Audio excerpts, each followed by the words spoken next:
I'm not even going to try to go over how long people have been anticipating this movie, but hey, it's here at last. It's time to review Black Panther.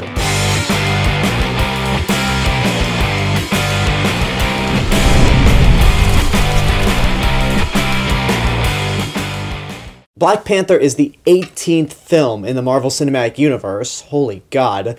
It's directed by Ryan Coogler, who did Creed and Fruitvale Station. It stars Chadwick Boseman as T'Challa, and also stars Lupita Nyong'o, Michael B. Jordan, Martin Freeman, Andy Serkis, Forrest Whitaker, and a bunch of other very talented actors. This movie takes place sometime after the events of Captain America Civil War, where T'Challa heads back to the nation of Wakanda to take his rightful place as king after his father unfortunately passed away due to the events in Captain America Civil War. But he's facing a lot of personal issues with being king. How is he going to live up to all the kings before him, including his own father? How will the entire nation of Wakanda feel about him? Will he lead the nation in the right direction, or will it just be more of the same? And things really start to get a lot more complicated with the appearance of Killmonger, played by Michael B. Jordan, who has some history with Wakanda and some of the actions that T'Challa's father has caused. Everyone's been anticipating Black Panther. Out of all the Marvel Cinematic Universe movies in Phase 3, besides the Avengers films, obviously, Black Panther and Captain Marvel were my two most anticipated films, because both of them are really great characters. I know Captain Marvel's underway and is going to come out in March of next year. I believe March. But anyway, we got Black Panther first. Long last, Black Panther is here. Everyone's saying it's the first black superhero movie, which is actually incorrect, because we've had other black superhero movies beforehand, but never on this scale and with this much care put into it, because we've had Steel, which was crap, Spawn, which was crap. The Blade movies, except for the third one, were decent, but they weren't highly regarded the way superhero movies are today. So you could say that Black Panther is the first black superhero movie with a huge budget, backed up by a big studio, and it is one of the best films in the MCU. It's in my top 5 of Marvel Cinematic Universe films. So it's because of diversity and the fact that it's mostly a black cast with a black director, Ryan Coogler. I've been looking forward to Black Panther just because Black Panther is such a cool character. He is one of Marvel's best characters. He's the king of Wakanda, the most technologically advanced nation in the world. He's the richest superhero ever, richer than Tony Stark, richer than Bruce Wayne, and it's about high time that he got his own film. We got our introduction within Captain America Civil War, where that movie really functioned as a Black Panther origin story, because all the repercussions that he goes through in that movie, even though it is very much a Captain America movie, really plays into Black Panther. So by the time we get into this movie, we have kind of a fully developed character with a lot more development to go through now that he's on his own adventure. And Chadwick Boseman, he definitely proved himself as T'Challa in Civil War, and he continues to prove that in this movie.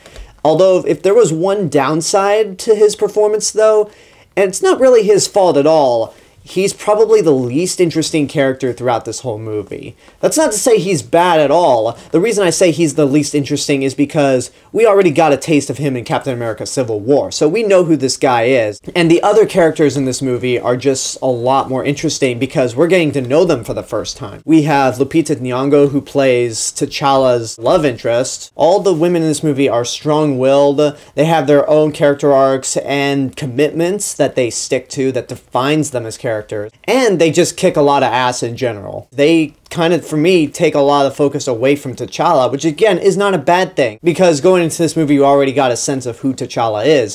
It's just with these new characters, they're so fascinating and they're very charismatic. One thing that I really admire about this movie is how well Wakanda is developed. We get a fully developed nation in this movie that we know has existed in the Marvel Cinematic Universe. Ever since Phase 1, we knew that Wakanda was out there. It was only a matter of time before we got to see it for ourselves, and boy does it look incredible. It is very much the most technologically advanced nation, mainly because vibranium runs everything, and they have the pretty much unlimited supply of vibranium. We get to see all the rituals of Wakanda on how a king is chosen, what he goes through. We get to see all the technology and just how advanced it is compared to the rest of the world, and it becomes a character in its own. It's a beautiful looking movie, and not only is the look of Wakanda great, but the costume design is also incredible. It feels very African, but also very technologically advanced as well. It very much has a science fiction feel to it,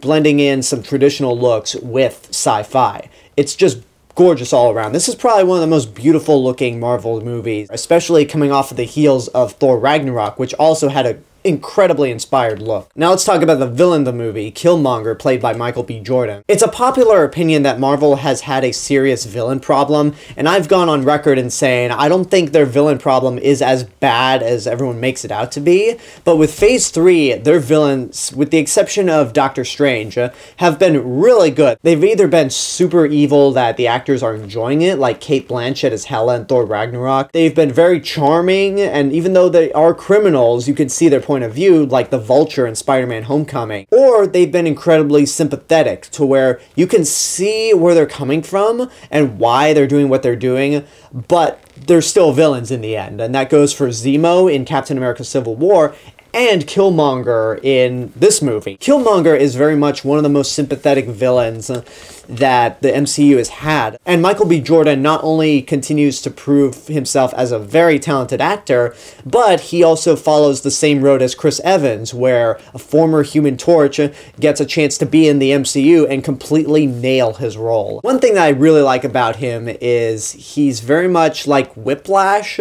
Whiplash is one of the worst, if not the worst, Marvel villains. This right here is pretty much Marvel wanting to try to do what Whiplash went through in Iron Man 2, except make it work. Even though Killmonger is still very much evil, even though he's still very much the bad guy, you can really see what he's going through and why he's doing the things that he's doing, whereas Whiplash in Iron Man 2 just came across as a little whiny bitch who just really was pathetic. He was an awful, awful villain. And then it's got a lot of things that you would expect from Marvel movies.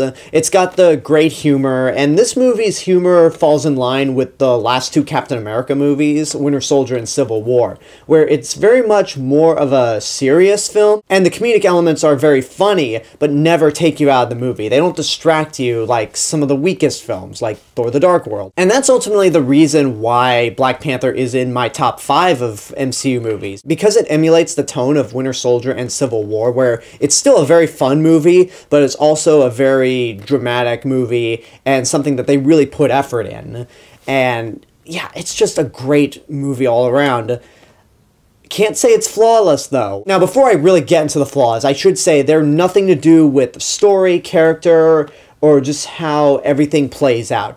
There are more technical issues, and it might sound like I'm nitpicking, but considering who made this movie and who's producing this movie, these problems are a little bit inexcusable. There's quite a handful of hand-to-hand fight sequences in the movie, and some of them are actually pretty bad. And it's disappointing considering that Ryan Coogler, the director, did such a great job with the fight scenes in Creed. I mean, that one take is phenomenal, and here it just seems like there are too many close-up shots and it's poorly edited. It's not as bad as Batman Begins because there are some hand-to-hand fight sequences, mainly when they're not fighting in the Black Panther suits, that are good. But when you're looking at some of the other hand-to-hand fight scenes, they aren't that well filmed. And then also, I thought the movie had some terrible CGI. Out of all the Marvel Cinematic Universe films, this probably had the worst CGI of the bunch. Especially the rhinos, they look terrible. And I said this with Jumanji, I'll say it again. The Jungle Book really changed the game on how to make CGI animals look so realistic, and especially that this is technically a Disney production. There's no excuse for the CG being as bad as it is. And especially when you take a look at other Marvel Cinematic Universe films and how well the CG is in those. Like the airport scene in Civil War, It took me a while to realize that that whole airport was done in a computer. It looked that good. So I have my reasons on why I don't think the movie is 100% flawless, but again, these are complaints on a technical aspect, not so much with the story, characters, and the direction overall, because Black Panther really is one of the best movies the MCU has to offer. It has one of their better villains, all the side characters are really fun, and they're very charismatic. Your lead is very compelling, and you really see all the struggles that he's going through on what he wants to do with the future of Wakanda and for himself. And despite my flaws, I will admit that this is a very groundbreaking movie, because you have mostly a black cast, with the exception of Martin Freeman and Andy Serkis, a black director on board, Ryan Coogler, who every movie he's done has been amazing. And it's a movie like Wonder Woman that is very much a game changer, not just within the superhero genre, but just big budget genre films in general. So on that principle, I would say get off your ass and go see it right now. It is really one of the most impactful movies out there, not just within the MCU, but with movies in general. Like I said beforehand, it's one of my top 5 Marvel Cinematic Universe movies, and I cannot wait to see this again. And that's my review for Black Panther. And now that Black Panther is out, all the pieces are in place for Infinity War in May. So I'm excited for that. Until next time, I hope you enjoyed this review. Leave a comment down below and tell me what your thoughts are on the movie, if and when you've seen it. And as always, this is the real Mr. Robinson telling you there's only one.